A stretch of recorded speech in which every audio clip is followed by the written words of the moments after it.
últimos días, obviamente, uno recuerda y lee los últimos momentos de Jesús, la última historia, los últimos acontecimientos de la vida de Jesús en este mundo. Siempre recordamos Jesús de Nazaret, 100% Dios, no hizo uso nunca de sus atributos divinos.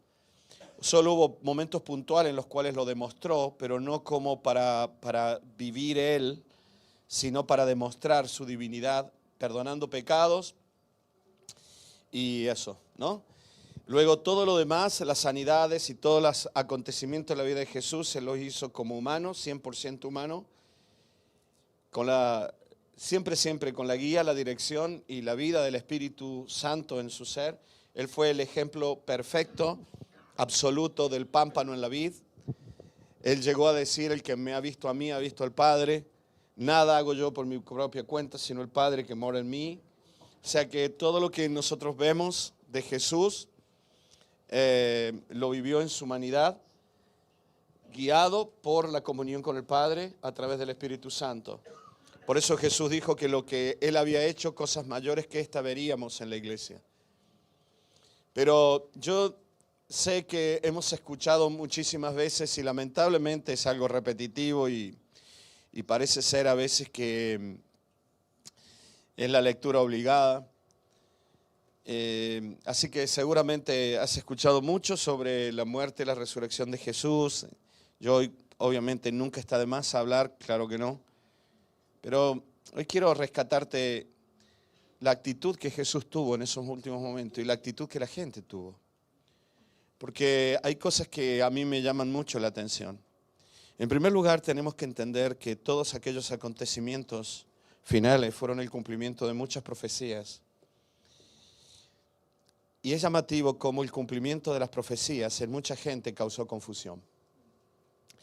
Y a mí esto me llama la atención porque muchas veces nosotros terminamos confundidos porque no entendemos bien el plan y el propósito del Padre y queremos interpretar la Biblia a la luz de nuestros problemas y no de la voluntad del Padre.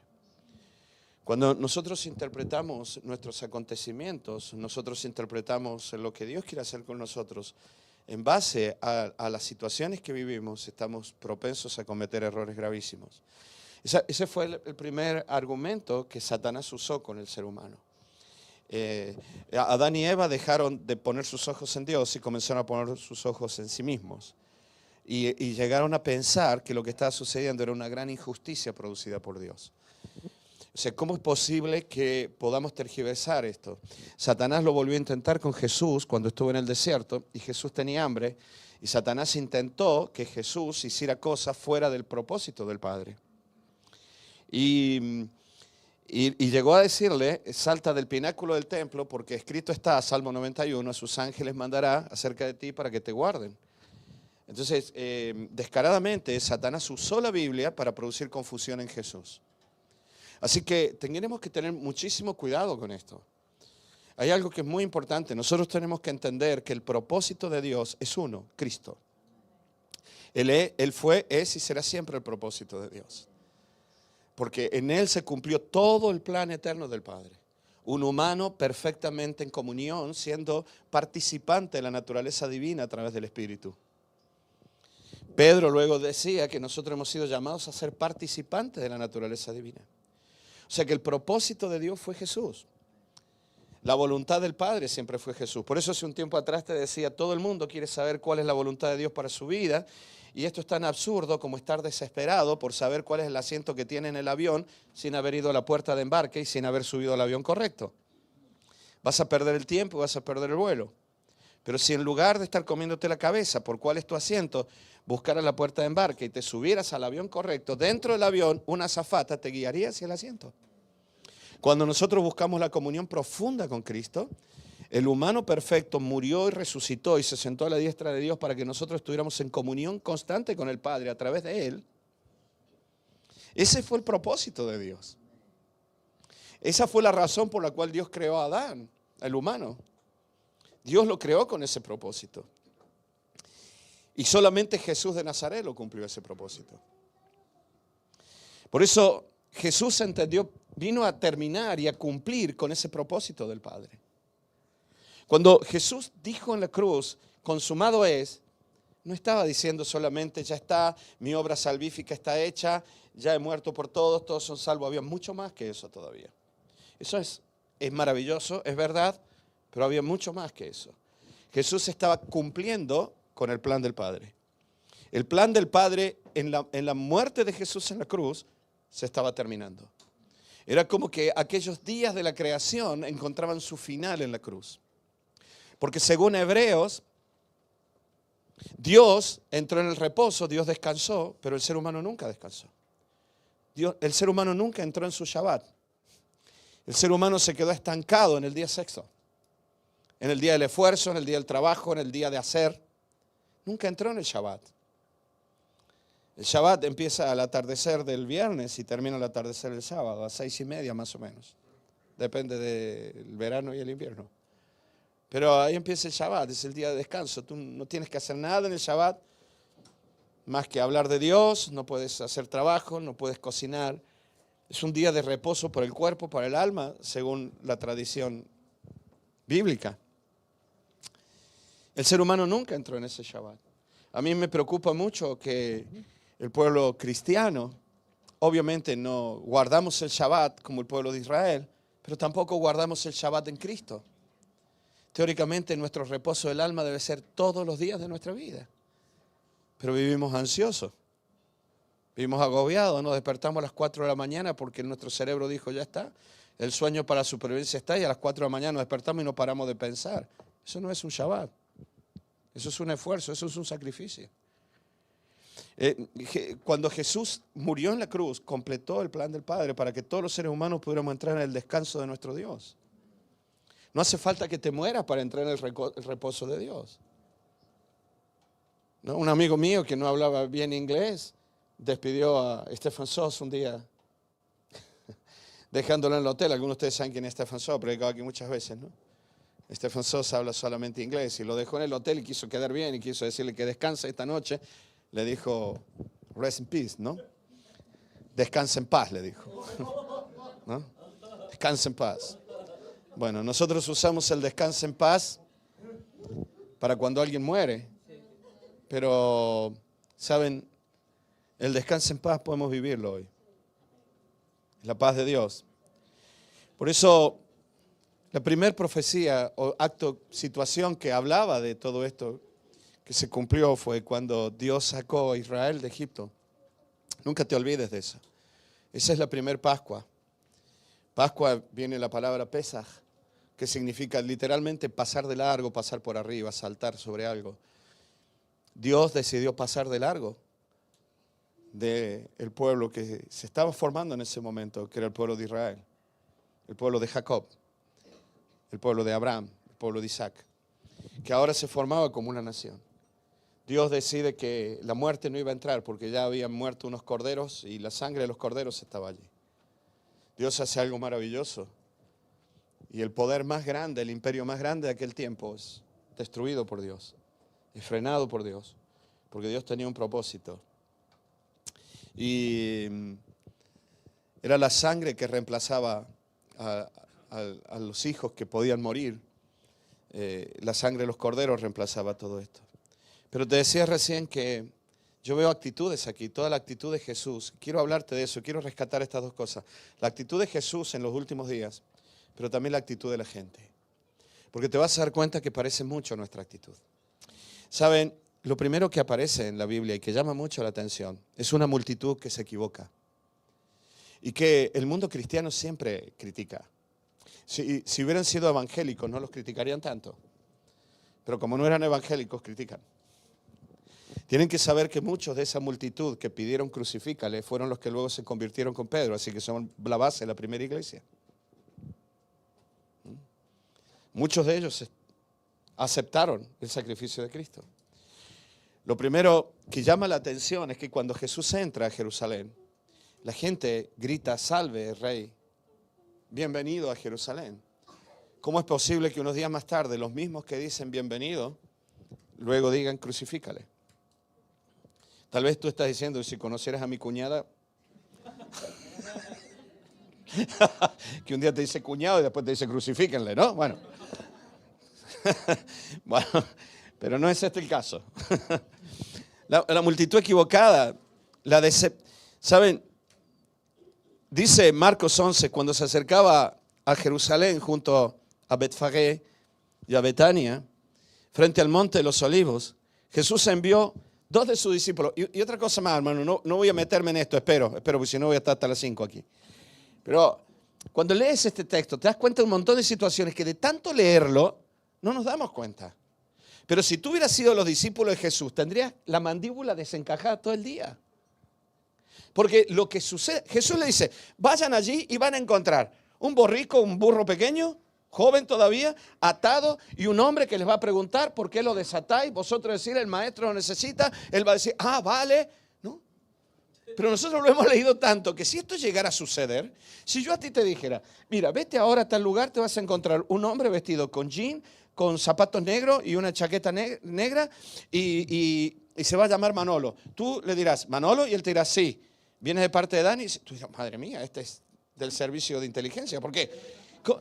¿Cómo puede ser todo esto? Bueno, en ese tiempo todavía no existía el Mossad, así que Jesús no tenía nada que ver con esto. Pero Jesús envió a 2 de sus discípulos y les dijo, id a la aldea que está enfrente de vosotros y luego que entréis en ella hallaréis un pollino. Pollino no es que sea un pollo de gallina.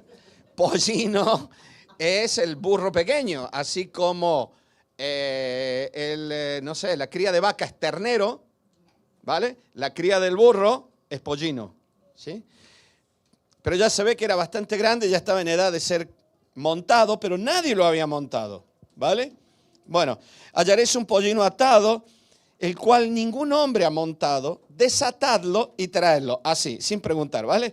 Y si alguien os dijere, ¿por qué hacéis eso? Decid que el Señor lo necesita. ¡Hala! ¿No? Así que puedes ir al súper.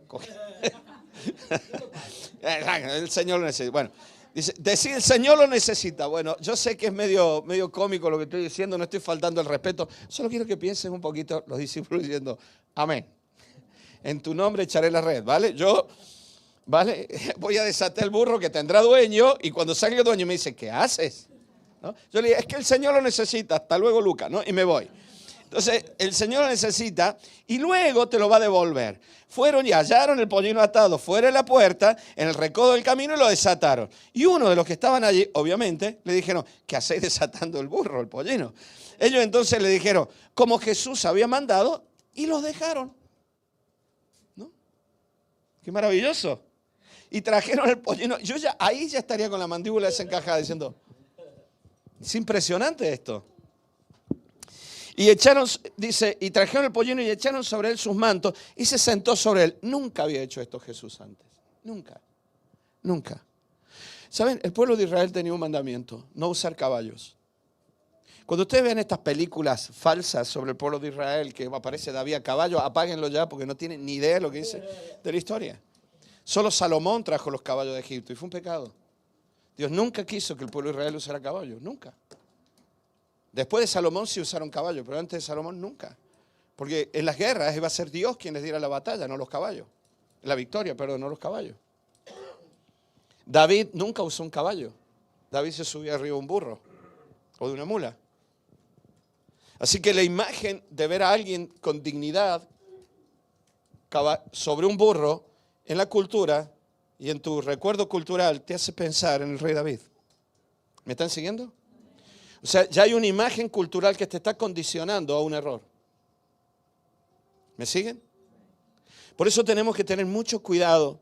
Lo que yo les quiero mostrar ahora, las diferentes actitudes, tanto de la gente como la de Jesús. ¿Y saben dónde está la gran diferencia? En que Jesús siempre fue guiado por el Espíritu del Padre. Tenemos que tener mucho cuidado. No porque estés en una iglesia vas a acertarla todas las cosas. Tienes que ser guiado por el Espíritu de Dios.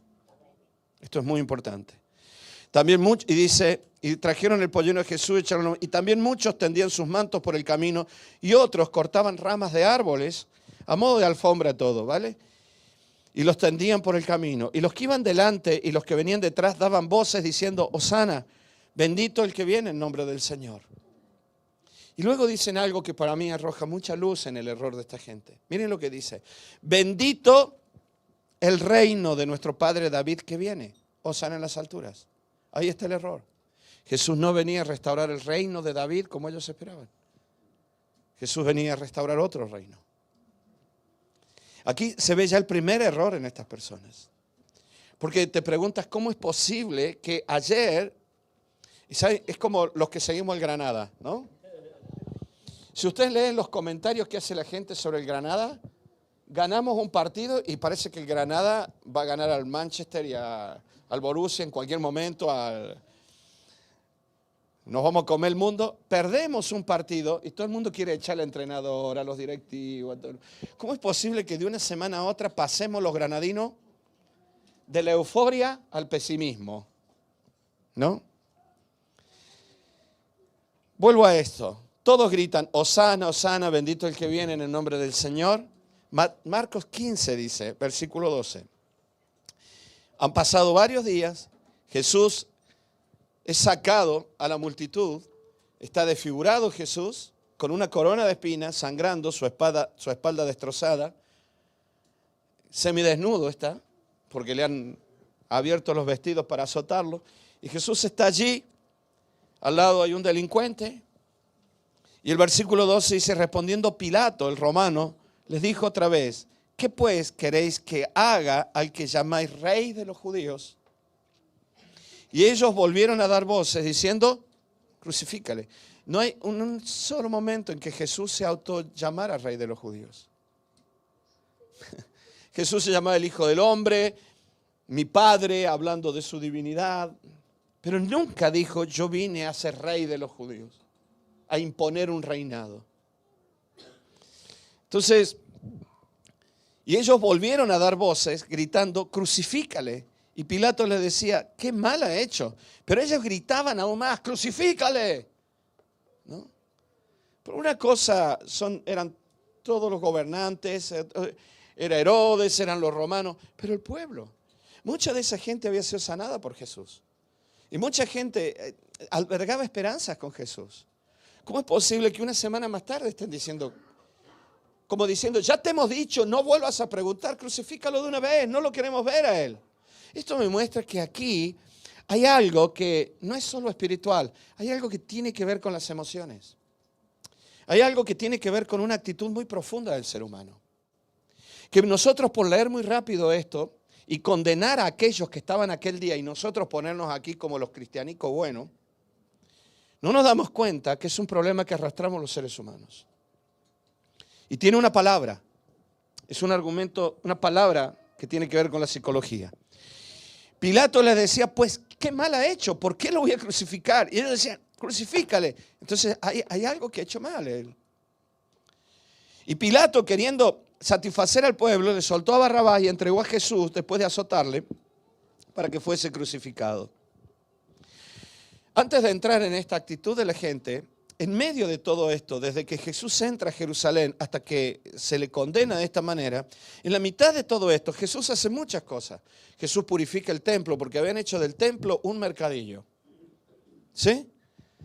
Venta, negocio, politiqueo, porque allí se solucionaban problemas políticos. Por eso me pone tan mal cuando la iglesia de Cristo se mete en temas políticos, en cosas que Dios no nos llamó a eso. Esos son los negocios de este mundo, no los negocios de nuestro Padre. Y el mundo ya se sabe hacia dónde va y cómo va a ir, está escrito.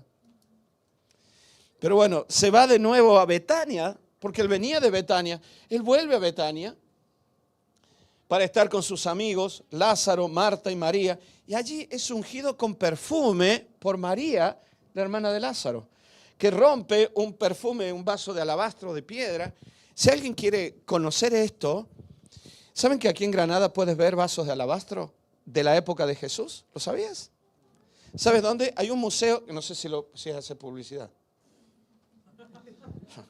Bueno, el Museo del Perfume que está aquí en la carrera de los...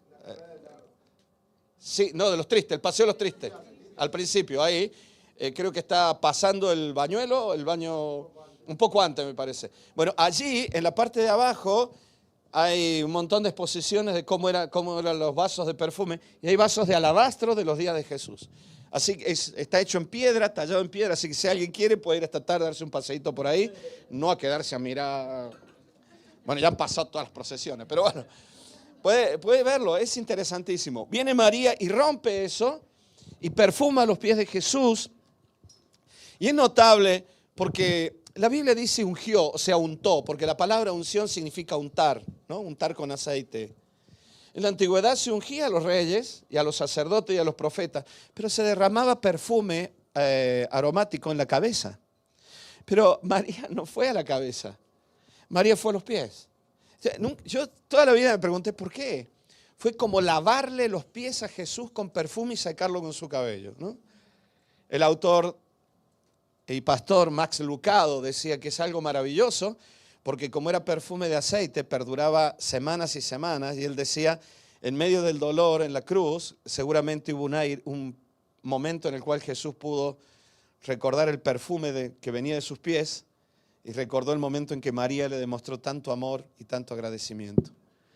Pero yo creo que María, sin saberlo, cumplió una palabra, que está en Isaías 52:7, sin saberlo María. Dice, cuán hermosos son sobre los montes los pies del que trae alegres nuevas, del que anuncia la paz, del que trae nuevas del bien, del que publica salvación, del que dice a Sión, tu Dios reina. El pueblo dijo, viene otra vez el reino de David. María, sin saberlo, está cumpliendo la palabra, diciendo, benditos son los pies del que trae salvación.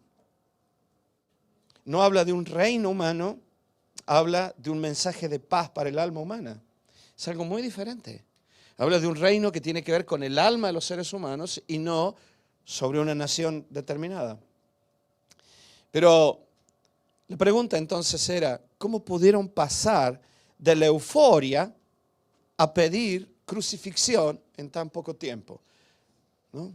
Por eso te decía en broma, tal vez tú dirías, si conocieras a mi cuñada te enterarías, pero ¿cómo es posible que alguien en su sano juicio pase de pedir, de glorificar a alguien a pedir crucifixión en tan poco tiempo? Parece algo loco. Tiene una explicación y es una palabra. ¿Sabes cómo se llama? Psicología se estudia mucho eso. Decepción. ¿Me están escuchando? Decepción. Yo te voy a hablar claramente. Ellos se sintieron totalmente decepcionados por Jesús. Era una decepción tan grande y un enfado tan grande que dijeron que lo maten. Yo no sé cuántos de los que están aquí alguna vez se han sentido decepcionados por Dios. Y me van a decir, no, aleluya, gloria a Dios. Yo nunca me... Mira, entonces nunca te has quejado, ¿verdad? Nunca has dicho, ¿por qué Dios? ¿Saben? Aquí te lo vuelvo a decir. Pasar de la euforia de gloria a ti a crucifíquenle, hay una palabra, decepción. Yo muchas veces me he preguntado cómo es posible que los cristianos gritemos en los cultos, gloria a Dios, y el domingo estemos diciendo, ¿dónde está Dios? ¿No? Decepción. Y ustedes dirán, pero pastor, tú estás diciendo que Dios nos decepciona. Yo no digo eso, yo digo que los seres humanos nos decepcionamos. Es algo muy diferente. Pero otra vez lo mismo, esas conexiones que nosotros hacemos en el cerebro nos engañan mucho. Yo no he dicho que Dios decepcione. Yo he dicho que los seres humanos nos decepcionamos. El problema no es que nos decepcionemos de Dios. Nosotros nos decepcionamos de las imágenes que hacemos de Dios. Cuando el pueblo de Israel salió de Egipto, Dios le dice a Moisés, ¿por qué clamas a mí? Di a mi pueblo que camine. Y tú levanta la vara sobre el mar y el mar se dividirá. ¿Sí? ¿Sabes lo que le dijo literalmente Dios a Moisés? No ores más, Moisés. Actúa. Y el mar se abre y pasan en una sola noche. Pero una vez que cruzaron, tardaron 40 años. Si tú te haces una imagen de los acontecimientos y de Dios cómo actúa en los acontecimientos, nunca entiendes por qué tienes que tardar 40 años cuando hace poco tiempo solamente fue una noche. Y nosotros decimos es que Dios hace las cosas en una noche, es que no hace falta orar mucho con que extiendas la vara y nos hacemos imágenes de Dios. Dios al principio tuvo un plan con Egipto y con el mar. En el desierto Dios tuvo un plan con el pueblo. Y el pueblo necesitaba un tiempo en el proceso. Pero nosotros nos hacemos imágenes de Dios. Y entonces nos quedamos con el mar que hace las cosas en una noche, pero si ya tarda más de una noche me decepciono de Dios. El problema no es Dios, el problema son las imágenes que nosotros nos hacemos de Dios. Limitamos a Dios al imaginario humano. Y Dios sigue siendo Dios. Dios dio una orden en el desierto. No te harás imágenes, ni de lo que está en el cielo, ni lo que está en la tierra. Esos son para los que están en las procesiones. Y para ti también. Y para mí. Con todo mi respeto, llega alguien de Latinoamérica, de tal país, y me dice que hay que hacer las cosas de esta manera. Viene otro de otro país y me dice, no, hay que hacerlo de esta manera. Viene otro de otro país y me dice, no, hay que hacerlo de otra manera. No lo hablo en crítica. Yo me crié en la época en que Argentina, o me crié en el Evangelio, no porque me crié, yo ya era mayorcito. En la época de las campañas del predicador Carlos Anacondia. Todo era liberación, así que había que reprender hasta los mosquitos. Todo. Entonces, todos los que nacieron de aquel, amén, son demonios, todos son demonios, ¿no? Todos son demonios. Todo es así. Y nos hacemos imagen y decimos, Dios actúa de esta manera. No, Dios abre el mar en una noche. Así que no hay desierto de 40 años, en el nombre de Jesús. Nos hacemos imágenes de Dios. Las cosas no funcionan como tu imaginario dice, el imaginario colectivo dice, sino como Dios quiere y Dios nos decepciona. Ellos se decepcionaron. Muy decepcionados. Esperaban un rey guerrero, un libertador político, alguien que expulsara a los romanos como lo habían hecho los macabeos con los griegos un tiempo atrás. Ellos venían de la tradición de los macabeos. Una familia que se levantó contra todos los descendientes de Alejandro. Habían destruido el templo, habían sacrificado hasta cerdos en el templo. Es un sacrilegio espantoso. Y los macabeos se levantaron, toda una familia, y trajeron liberación a Israel por medio de batallas y de guerra. Y volvió otra vez el culto. Hay una fiesta en Israel que es la fiesta de Hanukkah. Porque cuando se logró recuperar el templo no había aceite. Y Dios hizo un milagro para que ardiera la lámpara sin apagarse hasta que se pudo hacer el aceite que se tenía que usar para eso. O sea que ellos venían de esta tradición. Ellos esperaban alguien que viniera como fue David en el pasado y trajera liberación. Hechos capítulo 5, yo no tengo tiempo para hablar de todo esto. Cuando se está juzgando a Pedro y a Juan y a la iglesia incipiente que nace, aparece un rabino, un maestro maravilloso que era Gamaliel y dice algo que es muy interesante. Porque él dice, dejen de pelear contra esta gente. Porque si no es de Dios, va a desaparecer. Pero si es de Dios, no lo van a hacer desaparecer y se van a encontrar luchando contra Dios. Y entonces él dice algo interesante, porque antes, versículo 36, antes de estos días se levantó Teudas diciendo que era alguien. Yo voy a liberar, ¿no?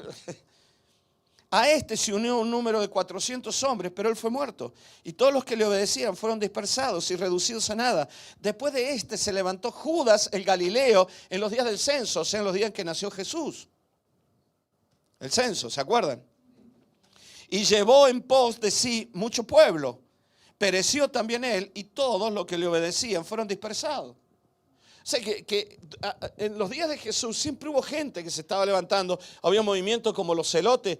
Porque la opresión que traía Roma era espantosa. O sea, si tú hubieras vivido en aquellos tiempos, te hubiera costado mucho entender con claridad. Era muy difícil todo esto. Por eso Jesús en un momento le dice a la gente, cuando el Espíritu Santo venga, Él os guiará a toda verdad. No intenten con vuestra mente, con vuestro razonamiento carnal, el alma, ¿se acuerdan? El alma humana, intelecto, emociones, voluntad. El alma humana no tiene la capacidad para entender a Dios. Porque las cosas de Dios son revelación del Espíritu. Jesús les advierte cuando resucita y le dice, todo está bien, pero no se vuelvan locos, hemos ganado un partido. Espérense, que todavía no terminó la liga. Esperen, vayan y esperen en Jerusalén hasta que haya venido sobre vosotros el Espíritu Santo. Y entonces me seréis testigos. No hagan nada. Ellos van y eligen al sucesor de Judas y la lían porque eligen a un tal Matías que nunca más se supo. Porque la mente humana no tiene la capacidad de entender los propósitos de Dios. Necesitamos ser guiados por el Espíritu. No creas que porque ayer la acertaste y fue una bendición, gloria a Dios, te salió bien, ya está, ya todo lo vas a acertar en la vida. Sigue orando, buscando, clamando, ayunando, pasando tiempo en la presencia de Dios Para que el Espíritu de Dios fluya a través tuyo y te traiga revelación de la palabra. Revelación de las cosas de Dios. No creas que por leer la Biblia. Si la Biblia no está iluminada por la obra del Espíritu, vas a ser una secta. ¿Cuántas sectas hay que usan la Biblia? Bueno, pero es que yo leo todos los días la Biblia. Gloria a Dios, pero sin la dirección del Espíritu. Es una locura. Otra vez lo mismo, la mente humana tratando de hacer la obra de un Dios todopoderoso. Esperaban un libertador humano, fuerte, guerrero, que unificara a Israel, que unificara a los celotes. No alguien que se entregara a morir. ¿Saben? Si yo hubiera estado en aquel tiempo y hubiera tenido la mente de estas personas, hubiera dicho, pero yo no sé, le he visto hacer milagros, pero al mismo tiempo Roma nos está machacando. Es horrible, no podemos vivir con los impuestos. Bueno, toda semejanza al presente, mera coincidencia con los gobiernos que tenemos, ¿no? Todo impuesto. Impuesto para esto. Se ponían los soldados romanos de noche alrededor del mar de Galilea. Cuentan las tradiciones, no porque lo haya visto en la película. A observar, a ver, ¿quién salía a pescar de noche? La gente salía a pescar de noche porque se pescaba mejor, pero es un lago. En los lagos no es como el mar. Se puede pescar de día también. Pero había que hacer algo porque si no, pescabas 2 pescaditos y 1,5 era para Roma. Estaban ya cansados de esto. Estaban hartos de que si un romano se enfadaba, mataba a alguien en la calle y nadie decía nada. Estaban hartos de leyes como si te encuentras con un soldado romano en una vía romana, que era tu tierra, pero ellos habían hecho caminos allí. Ahora tú vas caminando por el sendero de toda la vida, que ahora es vía romana, y viene un romano con 50 kilos en una mochila y te para y te dice, oye, judío, ven, toma, pum, te pone la mochila. Tenías que caminar de vuelta 1 milla, porque la ley romana obligaba a la persona del lugar a llevar la carga 1 milla. Por eso Jesús dijo, pasa de esto, si te piden llevar la carga 1 milla, llévala 2. Pero ellos estaban cansados de esto. Era muy difícil entender las cosas. No estoy justificando nada, simplemente quiero que entendamos bien, porque si no, nosotros cometemos los mismos errores y no los admitimos. Ellos no entendieron lo que estaba pasando. De pronto aparece Jesús de Nazaret y tú dices, bueno, nos va a liberar. Sí, es el Mesías, es el ungido, el descendiente de David. Algo va a hacer. Hizo milagros, sí, habla de paz, habla de esto. Tú podrías haber entendido que Jesús huyera. Entonces dirías, bueno, huye porque tal vez no tiene todos los hombres necesarios, va a hacerse fuerte en el desierto y volverá. Lo que no te puede entrar en la cabeza es que Jesús se entregara para morir.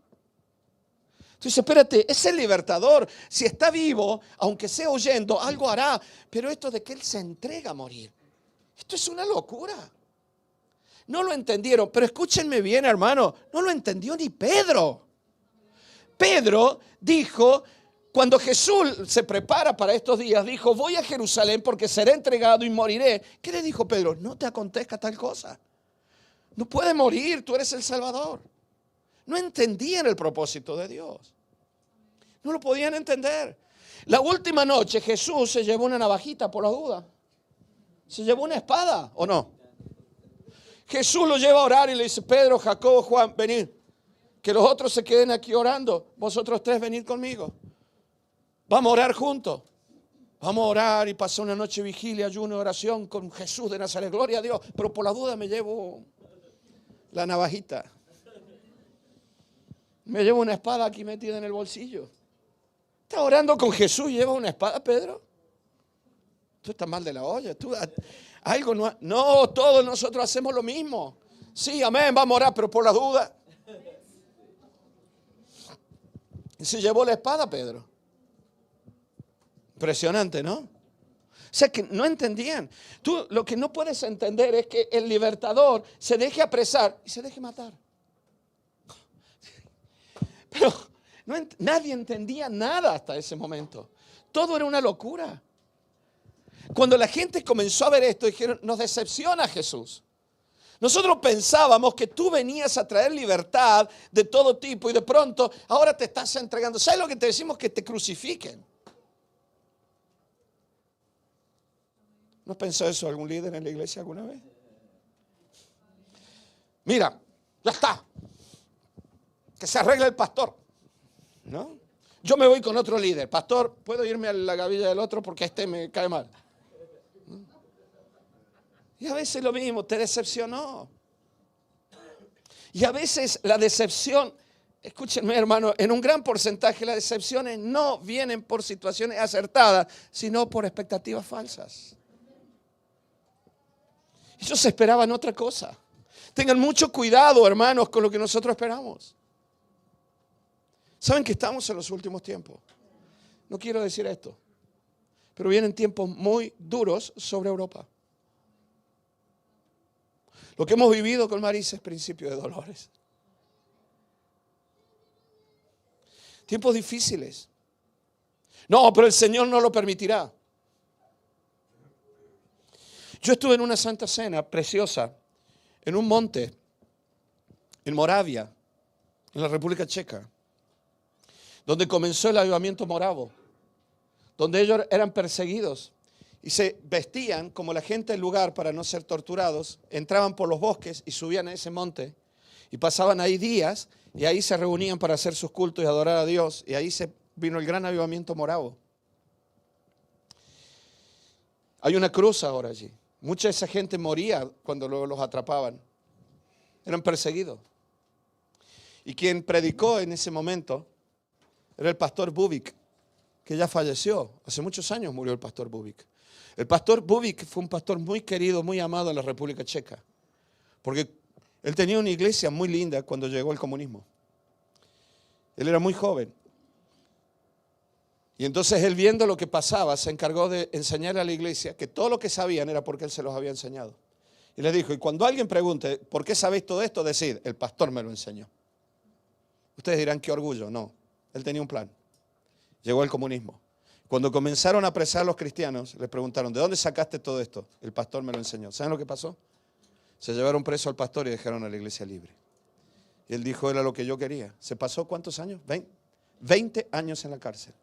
Y mantenía la iglesia con cartas. Cuando él salió, su hijo tenía ya 20 años. Torturado, caminaba medio cojo. Un viejecito, muy viejito. Pero cuando él partió el pan, a mí se me partía el alma. Un hombre como Pablo. Vienen momentos difíciles, iglesia. Esperemos lo que Dios promete, no lo que la gente diga. Olvídense de lo que dice el predicador de la televisión, de internet. Guíense por lo que el Espíritu Santo les guía. Por eso, decepción es un sentimiento de disgusto causado por alguien o algo que no responde a lo que se esperaba. Ni los discípulos entendieron el plan de Dios. Solamente querían que las cosas salieran bien. Bueno, pero Dani, yo estoy orando para que la iglesia le vaya bien. ¿Y si Dios quiere que la iglesia no le vaya tan bien? La iglesia fue perseguida durante muchos siglos, hermanos. Fuimos torturados. España es el único país de Europa que no tuvo un avivamiento nunca en la vida. Los grandes focos de avivamiento y de despertar del Espíritu comenzaron en los monasterios, con monjas y curas. Y mucho de lo que ustedes escuchan de haber sido quemado en la Inquisición, después de que la Inquisición se cansó ya de perseguir judíos y árabes, y ya no quedaban casi, se dedicó a perseguir a los protestantes. Los barcos que venían de Alemania les cambiaban el nombre por barco italiano, porque si no subían los hombres de Felipe II a revisar los barcos, a ver si traía alguna Biblia protestante. Por la frontera se metían camuflados en las alforjas de las mulas y de los burros las Biblias.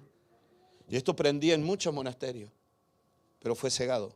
Terminaron quemados en las hogueras. Y si tú pudieras ver algo de eso, le diría a alguien, no, Dios no lo va a permitir. Pero Dios permitió el martirio de toda esta gente para que hoy nosotros conozcamos esta fe también. Por eso ni los discípulos entendieron, porque siempre queremos que las cosas salgan bien a nuestro parecer. Pero Dios no busca tu comodidad, Dios busca la vida. Y la vida no siempre es cómoda, iglesia. Por eso a mucha gente Dios lo decepciona y pierden la fe. Los discípulos no entendían el propósito hasta que vino el Espíritu Santo. Pedro está en el grupo de hombres que le dicen a Jesús, Jesús resucitado, han visto, han metido las manos en los huecos de las manos, los dedos en los huecos de la mano, en el costado, han visto todo, lo han visto aparecer y desaparecer. Cristo resucitó. Sin embargo, le pregunta, bueno, y entonces, lo que esperamos aquel día que entraste a Jerusalén, ¿cuándo lo harás? ¿Cuándo restaurarás el reino de Israel? ¿Cuándo matarás a todos estos romanos? Jesús los mira y le dice, no os corresponde a vosotros saber estas cosas. Ni yo lo sé, mi Padre que está en el cielo lo sabe. Mas vosotros haced una cosa, dijo Jesús, no hagáis nada hasta que no haya venido sobre vosotros el Espíritu Santo. Y cuando venga el Espíritu Santo, entonces me seréis testigos. Pero no de vuestra propia suposición, sino de la dirección del Espíritu. Esos mismos hombres, el día que reciben el bautismo del Espíritu Santo, se ponen de pie y la Biblia cuenta que en un solo día se convirtieron 3,000 personas en las calles de Jerusalén.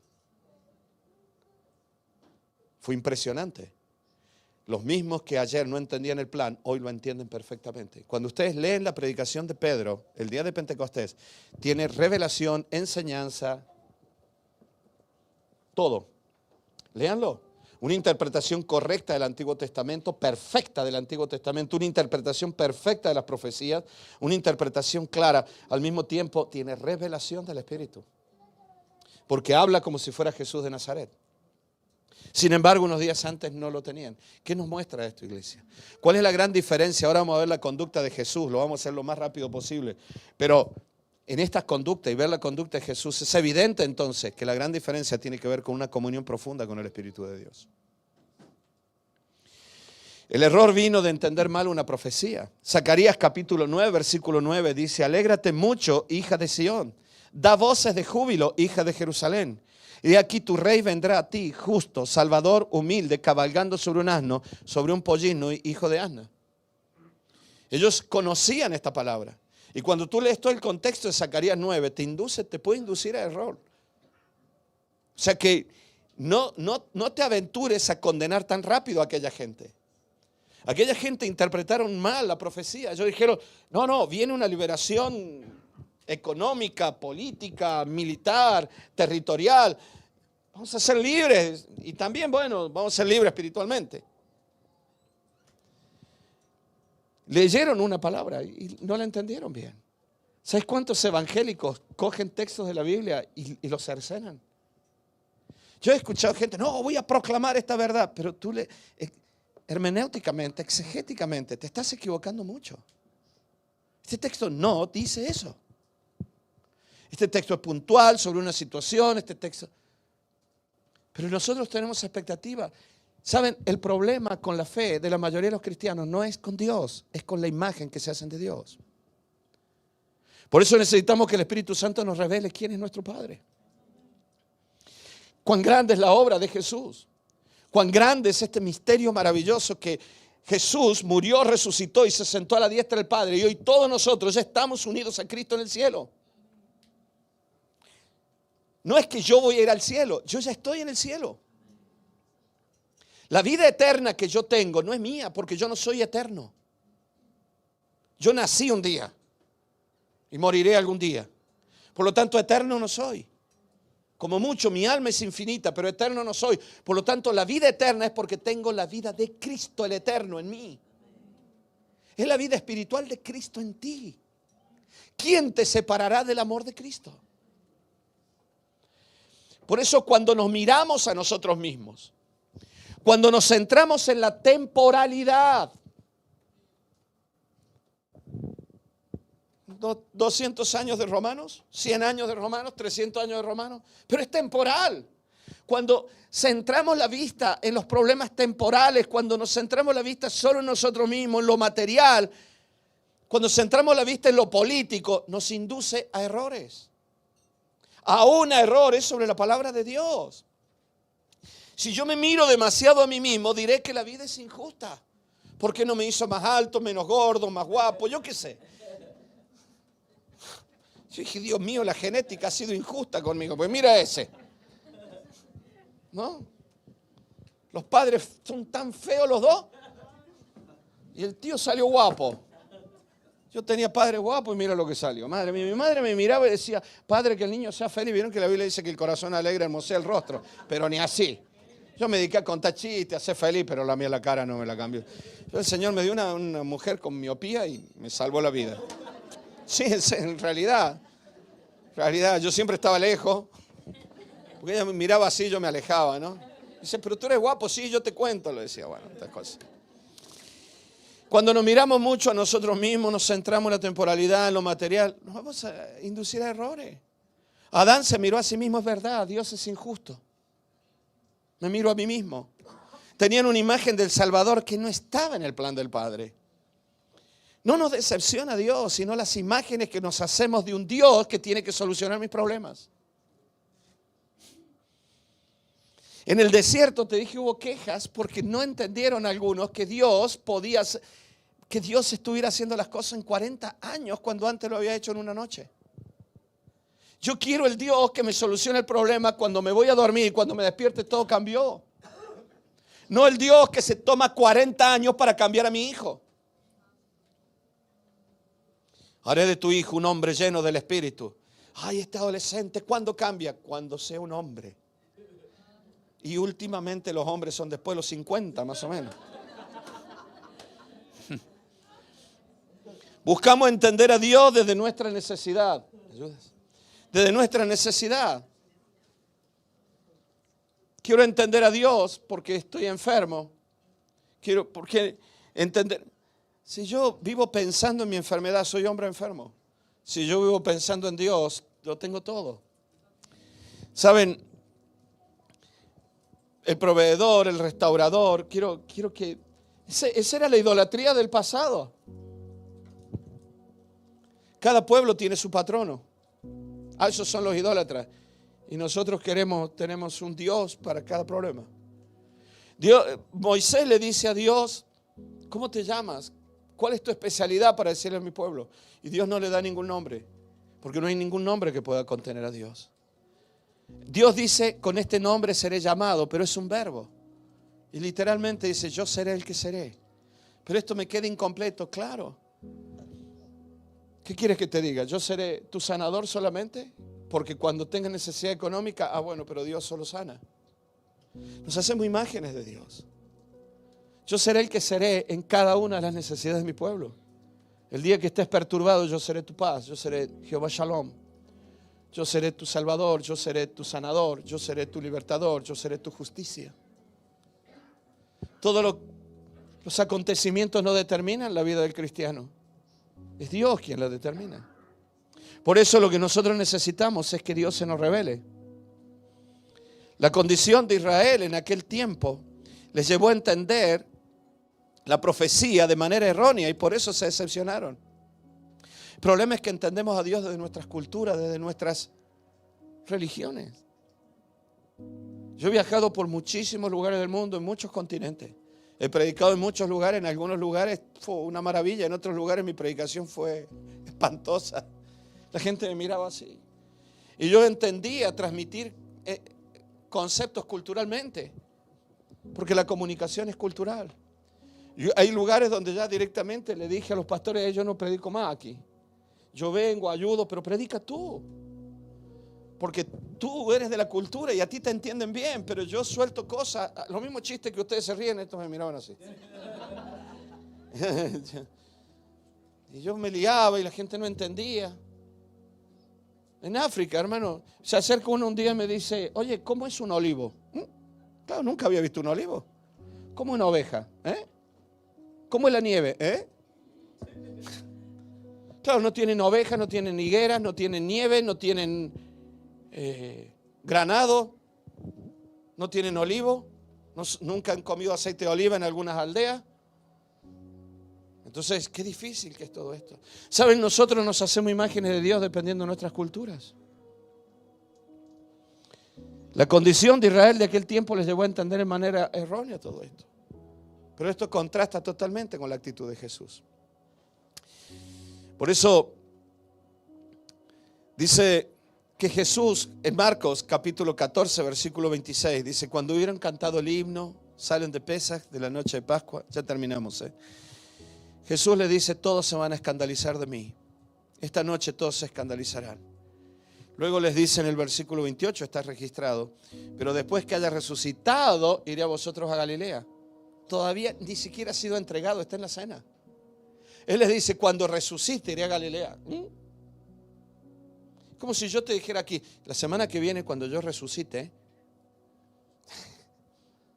Evidentemente todo esto pasó de largo a los discípulos. No entendieron y no se atrevieron a preguntar de qué estaba hablando. Pero Jesús lo sabía. Jesús conocía perfectamente todo el plan del Padre. Dice, Jesús tiene un control tan grande. Cuando yo iré delante vuestro en Galilea, hablaremos en Galilea. Lo tenía todo preparado, todo agendado, todo perfectamente. Él sabía lo que iba a suceder. Voy a ser entregado, voy a ser torturado, voy a ser crucificado, voy a morir y voy a resucitar. Y cuando resucite, yo iré delante vuestros a Galilea.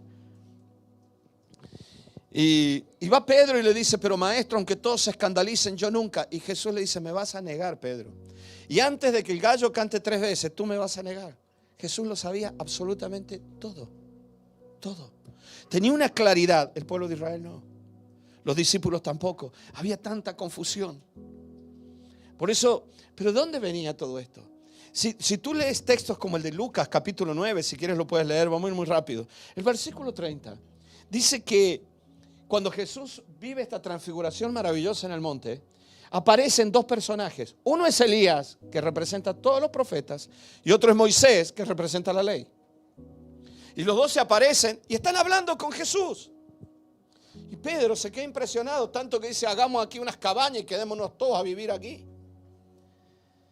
Y dice que hablaban con él, quienes aparecieron rodeados de gloria. Y miren lo que dice, y hablaban de su partida. O sea que esas noches que Jesús pasaba solas con el Padre, tenía dirección del cielo, no solo del Padre. En este caso, parece que hasta hombres que ya habían muerto, que habían sido arrebatados, como el caso de Elías. En esa divinidad de Jesús, Jesús vuelve otra vez a la gloria y ahí aparece y el cielo le está revelando a Jesús todo lo que sucede. Jesús tenía una claridad tan grande que por esa razón Jesús tenía seguridad en las cosas que hacía. Ustedes ven el pueblo totalmente confundido, decepcionado como nosotros. ¿Cuál es la diferencia? Uno tenía una dirección clara por medio del Espíritu, los otros solo seguían por sombras. Por eso necesitamos volver a la comunión profunda con el Espíritu, iglesia. Tengo tanto para decirles, pero en los últimos momentos de Jesús se ve paciencia, se ve amor. Amor por Pedro, amor aún por la gente que le está atacando. En la cruz Jesús dice, Padre, perdónalos porque no saben lo que hacen. No es normal esto. Una mente confundida, una mente loca, una mente fanática no puede decir esto. Hay una paz tan grande en Jesús. Jesús dijo, cuando el Espíritu Santo venga, Él los guiará a toda verdad. Cuando el Espíritu Santo venga, Él os recordará todas las cosas y os enseñará todas las cosas y recordará todo lo que yo os he enseñado. Esto que estamos viendo de Jesús en una última semana tan intensa, iglesia, demuestra lo que significa ser guiados por el Espíritu. La oración profunda, la comunión profunda. Jesús se entrega en una aceptación profunda de la voluntad del Padre, porque antes tuvo una oración profunda en el Getsemaní. Lucas 22 dice en el versículo 42, diciendo, Padre, si quieres pasa de mí esta copa, no se haga mi voluntad sino la tuya. Dice que se le aparecen ángeles para fortalecerle. Pero cuando Jesús vuelve, lean lo que dice allí, cuando Él se levantó de la oración y vino a sus discípulos, los halló durmiendo a causa de la tristeza. Jesús oró aceptando la voluntad del Padre y fue fortalecido. ¿Sabes? Nosotros no aceptar los tiempos y los propósitos de Dios nos debilita tanto, iglesia. Porque nos somete en esa tristeza que nos duerme el alma. No ver a mi hijo ya cambiado me entristece el alma, pero por no pasar tiempo en comunión y fortalecido en el Espíritu, se me debilita el alma en la tristeza. ¿Por qué te crees que caemos en tantos pecados que dijimos ayer, no lo voy a volver a hacer? Estrés, porque el pecado te dice, te voy a desestresar. Falta de aceptación, eres guapa con nosotros, ven. Eres brillante con nosotros. Yo conocí a Jesús a los 20 años, yo tocaba la guitarra, cantaba. Sigo cantando, sigo tocando la guitarra. Tenía un amigo de apellido Cohen, muy amigo. Y me decía, Dani, Tú cuando te tomas 2 o 3 vinos eres buenísimo tocando la guitarra. Entonces yo siempre tomaba 2 o 3 vinos, afinaba, cantaba, era el rey de la fiesta. Llegaba yo, 2 vinitos, ¡pum! Y era el rey de la fiesta. Me desinhibía. Tú lo sabes, ¿no? Que el alcohol fue el primer antidepresivo. Es así. Y vivimos engañados y vivimos. ¿Qué dice este texto? Se debilitaron a causa de la tristeza. Jesús no. ¿Ellos iban a morir? No, Jesús iba a morir. Pero Jesús estaba fortalecido en la oración, en la comunión profunda con el Padre. Jesús había llorado: Padre, si es posible hazlo de otra manera, pero yo acepto tu plan. Cuando entrábamos a la habitación de Marisa, todo era fiesta. Tengo vídeos que son increíbles. Lili en un ataque de risa que no podía parar de reírse y Marisa bailando. Entraban los oncólogos y decían: pero te vas a morir. La de paliativo decía: yo no sé a qué vengo a esta habitación. No se querían ir.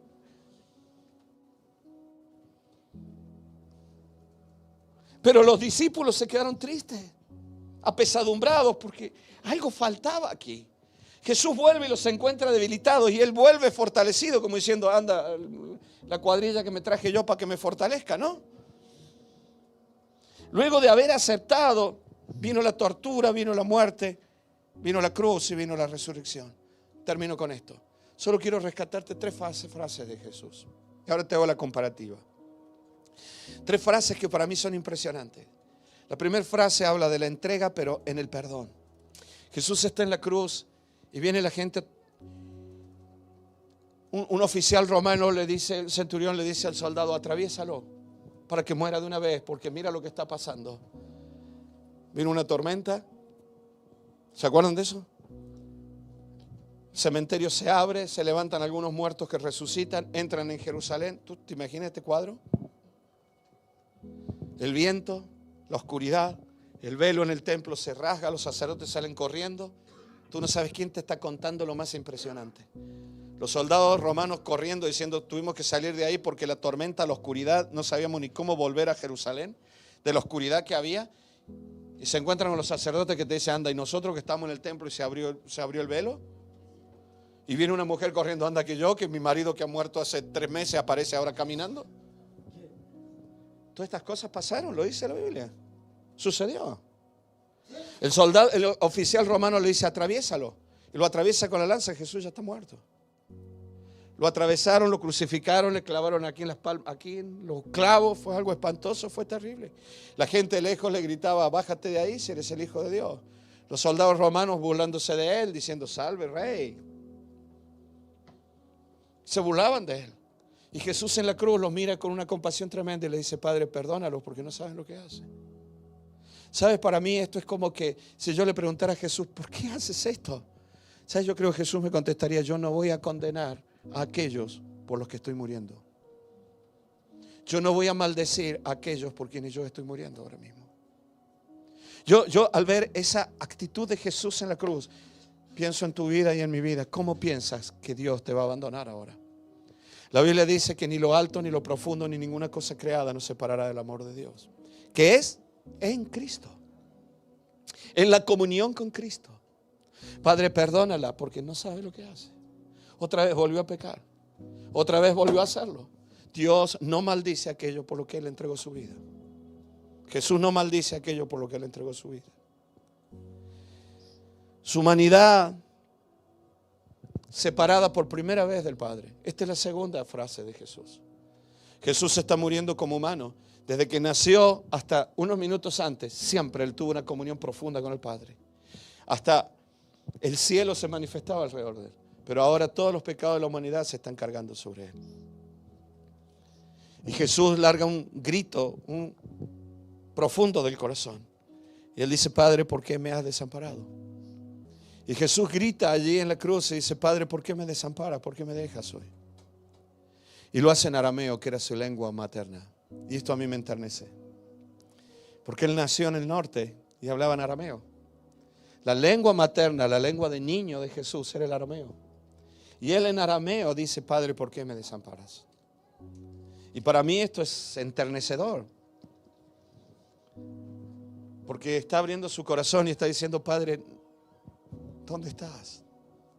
Es la primera vez que a Jesús se le nubla el entendimiento. Porque todos los pecados de la humanidad están sobre Él. Y la última, Jesús grita algo y dice: consumado es. Todo ha terminado. ¿Qué terminó? ¿Su vida? No. Por primera vez, el plan del Padre concluye. Por primera vez entra el sol que anuncia el Shabbat. Se acabó la semana dura. No la de Jesús. Se acabó el dolor. Se acabó el ser humano sufriendo sin parar, sin parar, sin parar. En el sexto día Dios creó todas las cosas y dice la Biblia: en el séptimo día Dios descansó. Pero el ser humano nunca entró en ese reposo. Se apartó de Dios. Y dice el libro de Hebreos: nunca el ser humano entró en el reposo de Dios hasta que vino Cristo. Por eso Él es nuestro reposo. Y lo último que Jesús dice es: terminó. Hoy se concluye el plan y el propósito del Padre. Iglesia, nosotros caminamos sobre la historia ya concluida. Todo ha sido hecho. Nosotros ya hemos sido incluidos en ese libro de la vida. Nosotros ya estamos sentados con Cristo en los lugares celestiales. Mi sanidad ya fue comprada en la cruz. Mi vida eterna ya está. No me la tengo que ganar. Por eso Jesús completa ese plan. Y entonces dice: en tus manos encomiendo mi espíritu. Y ahí empieza toda una nueva historia. Todo nuevo. Jesús resucita. Y ahí viene el nuevo comienzo, del que no te voy a hablar ahora. Viene el Espíritu Santo. En esa cruz fue vencida la muerte, fue vencido el pecado. El imperio de la muerte, dice la Biblia. Y aparece una nueva historia, que es la nueva vida en Cristo. Gloria a Dios. Lo primero que hacen los discípulos después de que el Espíritu Santo viene y ahora tienen la unidad con el Padre, igual que la que Cristo tenía con el Padre. Y los discípulos están llenos de ese Espíritu, que no es un fervor pentecostaloide, no pentecostal, pentecostaloide, que es otra cosa. No es un fervor raro, que cada vez que viene Pentecostés todo el mundo va a buscar el poder y después otra vez viven y se quejan de los que festejan la Semana Santa. Vino el Espíritu Santo con nosotros, estará con nosotros para siempre. El Espíritu de Dios está en mí, no es que tiene que venir sobre mí, está en mí. Porque yo estoy en Cristo, porque Cristo me compró, porque soy una flor en el florero, porque el Espíritu no tiene que venir a visitarme, porque el Espíritu de Dios tiene que fluir desde el trono del cielo a través de mi alma. Y eso sucedió aquel día y comenzó una nueva etapa, una nueva historia que vosotros todavía estáis escribiendo. Vosotros y yo estamos escribiendo esta historia, que hasta que Cristo vuelva, nosotros estamos escribiendo esta nueva etapa después de la cruz. Aquel día Jesús dijo: terminó esta etapa. Hoy comienza el día de reposo para todo el mundo. No solamente para el pueblo de Israel, sino para que todos los que no sean judíos también puedan ser incluidos en las promesas de Abraham. Y esto es algo maravilloso. Por eso allí comienza una historia que todavía estamos escribiendo. Nos ponemos de pie. Padre, te damos gracias por tu gran amor, tu gran misericordia. Gracias, Señor, por este tiempo en este lugar. Gracias, Señor, porque tú te entregaste por nosotros. Pero al ver toda aquella historia, nos identificamos en nuestra conducta tanto con el pueblo que te esperaba y se decepcionó. Hoy, Señor, te ruego por mis hermanos, por mi vida. Te ruego por todos los que están luchando con la fe, porque se decepcionan con imágenes que se hicieron, con expectativas que creyeron que venían de ti. Te ruego por todos aquellos que están sufriendo porque están pensando en la realidad que viven y se han olvidado de la comunión profunda contigo. Te ruego por todos aquellos que la tristeza les ha debilitado en el último tiempo. Todo aquello en esa semana fue vencido. En medio de ese momento tú pasaste a través de esa historia con un entendimiento perfecto de las palabras, las profecías. Tú sabías perfectamente lo que el Padre deseaba. Ese es mi deseo esta mañana. Es el deseo de mis hermanos. Te rogamos, Padre, en el nombre de Jesús, que tu Espíritu Santo nos guíe en las batallas de la vida. Nos agobian los tiempos, nos agobian las esperas, nos agobian los sufrimientos, nos agobian tantas cosas, Señor. Mas en este día te decimos, Señor, que tu Espíritu Santo fluya en nosotros. Y ahora tomamos una decisión. Dejamos de mirar nuestra temporalidad y queremos mirarte a ti. Te entregamos nuestros pecados, nuestras incredulidades, nuestros temores. Y aún, Señor, por haber dicho tantas veces que tú no cumpliste. Perdónanos, Señor, por la incredulidad, por haber esperado cosas de ti que tú nunca me prometiste. Por eso te ruego en este día, Señor, que tu Espíritu Santo fluya guiándome conforme a tu voluntad. Que tu Espíritu Santo nos guíe a toda verdad hoy. Que tu Espíritu Santo nos recuerde todo lo que tú nos enseñaste. Que tu Espíritu Santo nos guíe constantemente en la verdad. En el nombre precioso y poderoso de Cristo Jesús. Y haz que aparezcan estos maravillosos frutos de tu Espíritu en nuestras vidas que tú tuviste aquel día. Porque aquella semana hubo en ti amor, gozo, paz, paciencia, benignidad, bondad, mansedumbre, templanza. Querido Señor, evidenciaste en aquellos días ser tan guiado por el Espíritu. Y al mirar la cruz, Señor, al mirar la cruz, no puedo dejar de recordar todas estas 3 frases. Tu amor, Señor, aún por los que fallan. Perdónalos porque no saben lo que hacen. Perdónala porque entendió mal mi palabra, Padre. Perdónala porque entendió otra cosa. No sabe lo que está haciendo. ¿Cómo voy a maldecir a aquellos por quienes yo estoy muriendo? Hace unos días atrás el Espíritu Santo puso esto en mi corazón. Llorando por esta palabra, Dios me dijo: yo nunca maldeciré a aquello por lo cual yo entregué mi vida.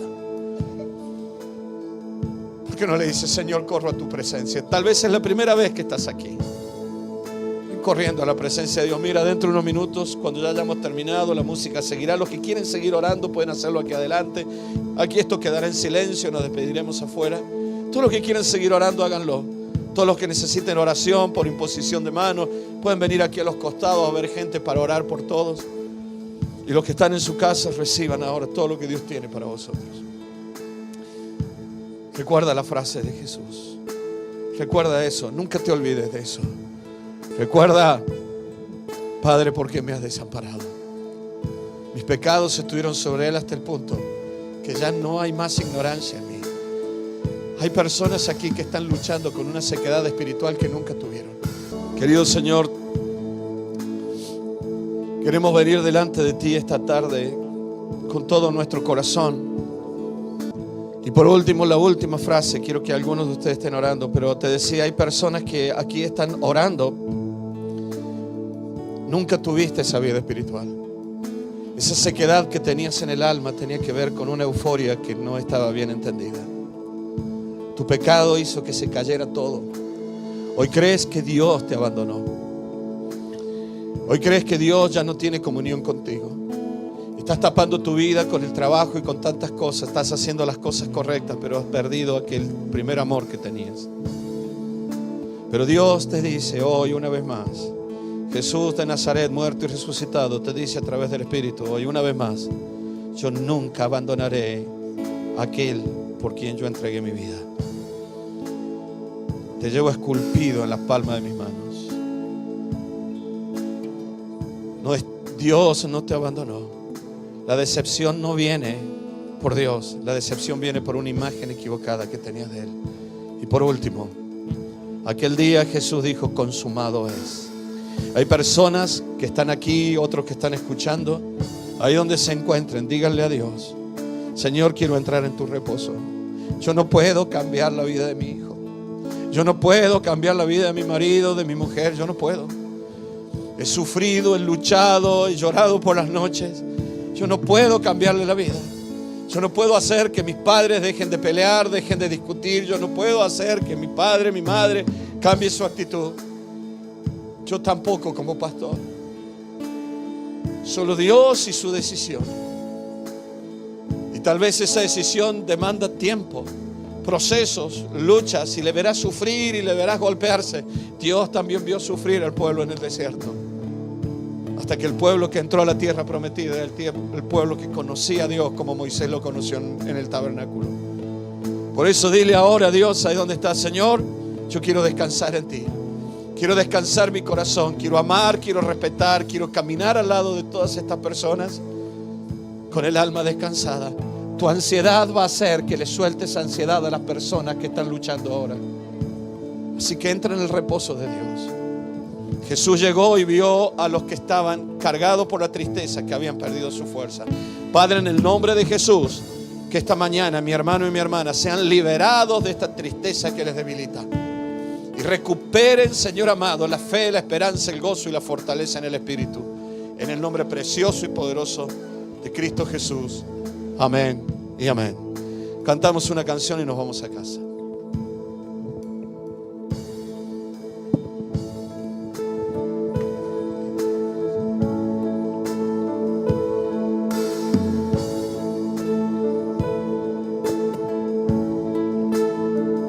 Cuán grande abismo entre nosotros, cuán alto monte valle escalar. Adórale, adórale, ya nos vamos a casa. Con desespero, todos los que quieran seguir orando al cielo, pueden venir aquí dentro de un ratito o quedarse ahí donde están. Nadie te va a molestar, pero no te vayas de este lugar si Dios está hablando contigo. Oscuro, tu amor profundo cruzó la sombra y me alcanzó.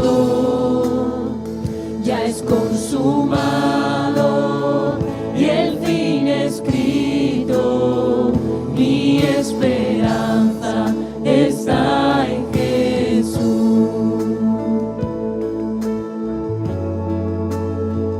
¿Quién imagina Piedad tan grande? Padre, perdónalos porque no saben lo que hacen. Padre, en tu mano encomiendo mi espíritu. Él murió y resucitó. La muerte no tiene autoridad. Hoy estamos escribiendo una nueva historia, iglesia. Vamos a decirlo con fuerza. La cruz hablado, soy perdonado. El Rey de Reyes.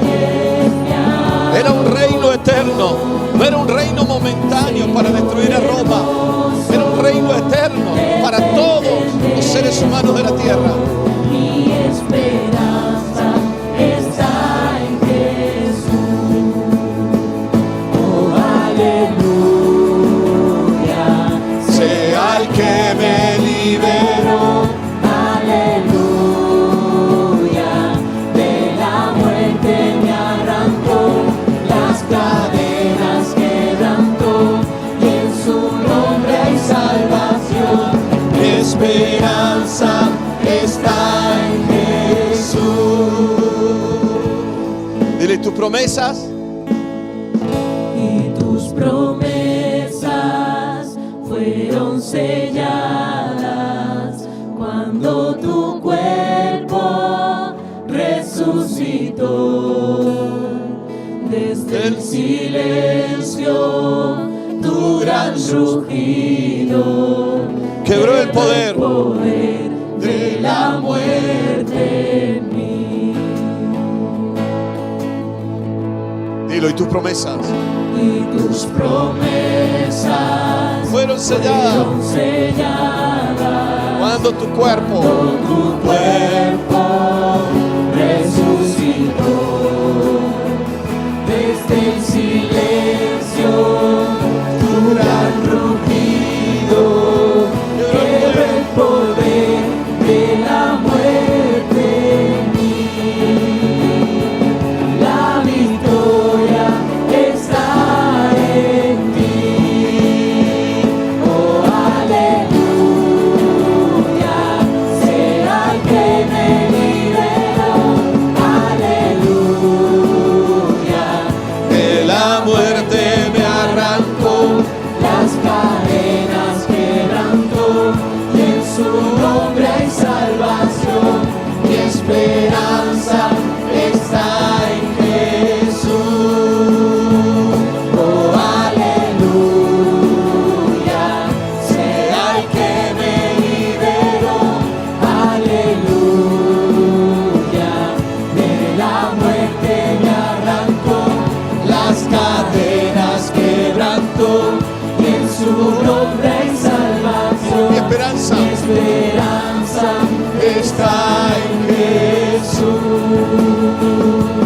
Mi esperanza está en Jesús. Mi esperanza está en Jesús. Gracias, Señor.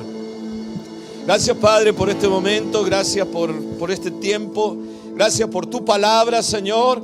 Gracias por la salvación que nos has dado en Cristo Jesús. Gracias por esta vida nueva que tenemos en Cristo. Gracias, Señor, porque ya estamos sentados contigo en esos lugares celestiales. Te adoramos, Señor, te bendecimos y te damos gracias por todo esto. Y te ruego, Señor, que tomes tú en tus manos, toma el control de toda la semana que tenemos por delante. Te la entregamos a ti. Te entregamos nuestros hijos, nuestra familia, nuestra economía, nuestros viajes. Todo, Señor, está en tus manos. Oh Dios amado, bendice a tu pueblo, bendice a tus hijos. Guárdanos del mal en el nombre precioso y poderoso de Cristo Jesús. Bendice todo lo que vamos a hacer esta tarde también. Señor, que a esta misma presencia tuya que tuvimos en este lugar, Señor, la podemos experimentar esta tarde también en este lugar. En el nombre precioso y poderoso de Cristo Jesús.